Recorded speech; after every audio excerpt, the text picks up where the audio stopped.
Hola! Mapagpalang araw po sa inyong lahat. Andito po ako para sa simpleng recipe na madaling lutuin, ang ginisang toge.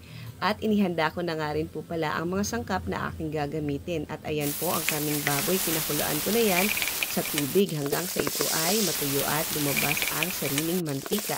Pero nilagyan ko pa nga po pala yan ng konting mantika at saka ko iginisa ang mga sangkap tulad ng bawang, sibuyas, red bell at kenchay.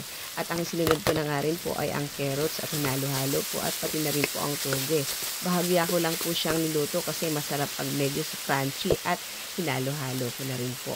At saka ko nilagay ang mga pampalasa. Nilagyan ko ng Knorr seasoning, magic, paminta at konting toyo at tokwa. Ayan, luto na. Ayan, kain po tayo. Ayan po yung ginisang toge. At partner ay piniritong isda.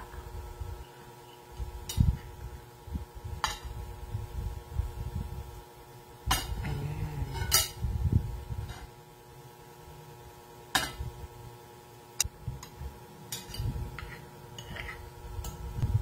Ayan po. Tara, kain po tayo.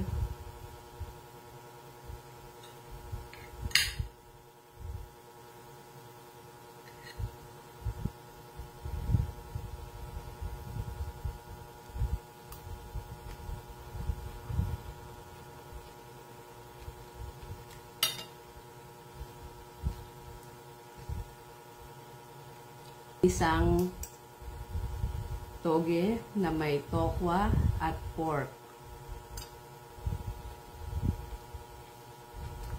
Kung inyo pong nagustuhan, please like and subscribe. Gracias!